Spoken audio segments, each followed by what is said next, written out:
Christopher just released a new single called Obvious from his highly anticipated Brown album, so here's my unauthorized music video treatment for the song.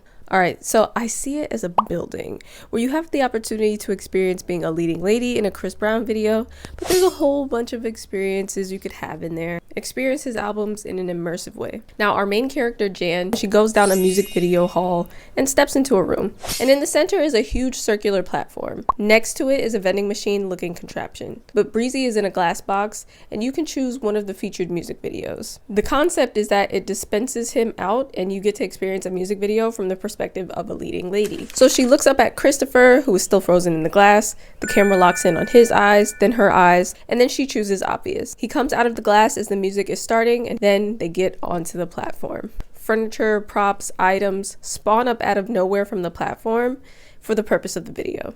And that big circular platform is slowly rotating. The aesthetic, I want it to be like 70s, 80s, Vaseline on the lens type feel. But the song is giving throwback, you know, that Zapp and Roger talkbox nod is there. First, it's like a living room house type setup. So immediately the looks and the fits for the video spawn onto their bodies, and during that first verse when these lines come up, next to him on each side, two projections of Jan pop up.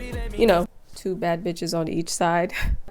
Then as the chorus starts, cut between this scene and like an intimate performance cutaway. The performance cutaway is like in dark shadows. It's like a medium shot of Chris and Jan. Some real 80s romantic R&B, you feel me? They're also rotating on something very slowly, but it's just him singing the lyrics sweetly in her ear, kissing her neck. After the chorus, they do a transition to a new setup that spawned from the platform. It's a rounded couch and a dance floor.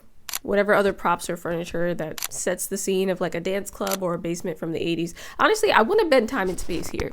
The music blurs timelines anyway. Think of something similar, just like teasing, chasing, yearning. But during this line, you know, since it's giving augmented reality, we see a projection of a PJ fly over and a real life gust of wind breezes into her. Now at the chorus.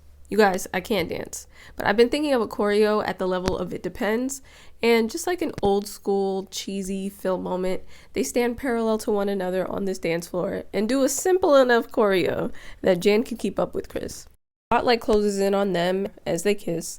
The song is ending and Chris pulls away slowly as they're holding hands. And the room, the clothes, everything is going back to how it looked when she first walked in. The camera pans to her. She's in her regular clothes, doe eyes, sad that it's over, and then a big establishing shot of the room being plain again. In this shot, she walks towards the machine that Chris is in again, frozen like before, and then there's close-ups of their eyes again, like from before, only he winks this time. And she smiles before she walks away.